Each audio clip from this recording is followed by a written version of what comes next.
Okay, guys, so today I was watching Series Bíblicas and it really caught my attention because in this episode, it's when God speaks to Prophet Samuel about telling King Saul to go fight the war with the Amalekites. And so in the show, you see how Prophet Samuel's wife comes up to him and he's like, oh, the Lord spoke to me. And she's like, oh, what did the Lord tell you? And he says, he told me to go tell King Saul to fight against the Amalekites. And the wife is like, so why do you look so worried? And he was like, because this time it's different. And she was like, what are you talking about? And he says, this war is actually initiated by God himself. It's not like they were provoking the king or they were provoking the Israelites. This war is God himself, initiating it. And then he says, and I think it has to do more with Saul's character, Saul's heart, like a testing, than it has to do with the actual war. If you guys remember in the word, this is where Saul disobeys God the second time around.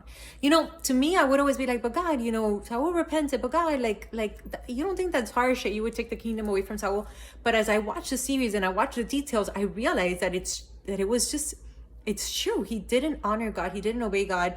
And it wasn't just one time, So it was mind-blowing. And then you see how King Saul, he's like, he wasn't even afraid because he was like, no, if God initiated, then I know that I'm going to win it. And another thing that blew my mind was when so I read the word after seeing that because I like to compare and I like to look at the word. And it says that the Lord was doing this, wanted Saul to fight against the Amalekites because the Amalekites, when the Israelites were getting out of Egypt, were unkind to them, were not nice to them. And so God was taking revenge. And I'm like, God, you would take revenge after they're all gone, like after they're no longer there. Like, that is so crazy how sometimes we can forget that we served, or we can forget that we sacrificed, but God doesn't forget. God still takes revenge for us. God still honors us. God still rewards us.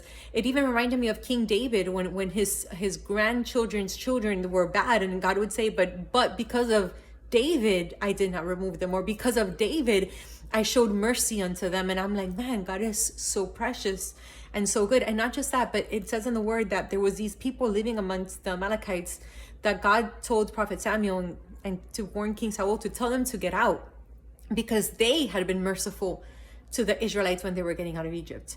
And it even reminds me, it just came to my mind, when Jesus told his disciples, when someone even gives you a cup of water, they will not go without a reward. So when someone does something for you, when you serve the Lord, man, God will honor them. And when Jesus told his disciples, when they don't accept you, shake up your feet and take back your peace and dust the dust off, So it's like, guys, don't be discouraged. Like, God knows what's going on. God cannot be mocked.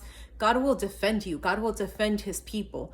God knows the motives, the thoughts that go on in other people's head. And God is the one that takes revenge for us. We don't have to do a thing. We just have to trust him. He never forgets. And you may say, yeah, but I don't want to have to wait 2 decades. It doesn't matter how long. Like, God is God, But yeah, I just wanted to share that. So thanks for watching. God bless and have a nice day.